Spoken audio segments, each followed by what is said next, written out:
ہم لوگوں کو تنگ کرتے ہیں، لوگ ہماری اذیتوں سے پریشان ہیں، لوگ ہماری تکلیفوں سے پریشان ہیں، ہمارے تانوں سے، ہماری زبان سے پریشان ہیں۔ آج تک کسی بندے نے مان تران کے ساتھ ہمارے سامنے خیر کا کوئی پروجیکٹ رکھا ہے؟ اگر نہیں تو اس عمر پہ نظر ثانی کیجئے۔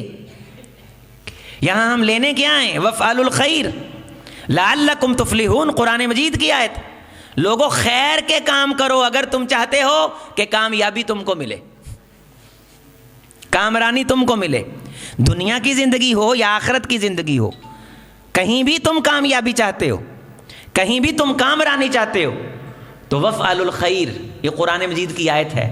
پھر یہ دیکھو کہ تم کوئی خیر کا کام بھی کرتے ہو کہ نہیں۔ کھانا پکاتے ہو، اس میں کسی کو شریک کرتے ہو کہ نہیں؟ اللہ نے کوئی سکھ عطا کیا ہے، اس سکھ میں کسی کو شریک کرتے ہو کہ نہیں؟ اللہ نے کوئی عزت عطا کی ہے، اس عزت میں کسی کو شریک کرتے ہو کہ نہیں؟ اللہ نے کوئی نعمت عطا کی ہے، اس نعمت میں کسی کو شریک کرتے ہو کہ نہیں؟ اگر یہ چیزیں نہیں تو وہ جو مال تمہیں اللہ نے عطا کیا، رسول اللہ صلی اللہ علیہ وسلم نے فرمایا وہ تمہارے لیے قیامت کے دن شرمندگی اور ندامت کا باعث ہے۔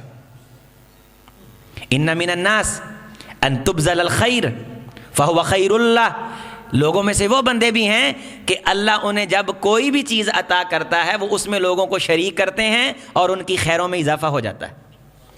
اور لوگوں میں ایسے بھی ہیں وَأَن تُمْسَكَ الْخَيْرَ فَهُوَ شَرٌّ اللَّهِ، اللہ انہیں کوئی خیر عطا کرتا ہے، کوئی عزت عطا کرتا ہے، کوئی روزی عطا کرتا ہے، کوئی پیسہ عطا کرتا ہے، وہ سمجھتے ہیں یہ صرف ہماری عیاشی کے لیے۔ اللہ کوئی عہدہ عطا کرتا ہے، وہ سمجھتے ہیں یہ صرف اپنوں کو نوازنے کے لیے۔ اللہ کوئی حکومت عطا کرتا ہے، وہ سمجھتے ہیں شاید یہ صرف فرعون بن کے اپنے دشمنوں سے انتقام لینے کے لیے ہے۔ پھر وہ چیزیں ان سے چھن جاتی ہیں، انہیں افسوس بھی میسر آتا ہے، قیامت کے دن شر کا سامنا بھی یہ لوگ کریں گے۔ میرے دوست حضور کی سیرت پڑھ اور خود کو خیر کی کنجی بنا اور شر کا تالا بنا۔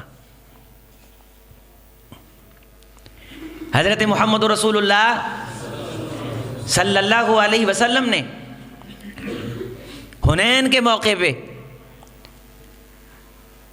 40,000 بکریاں لوگوں میں تقسیم کر دیں۔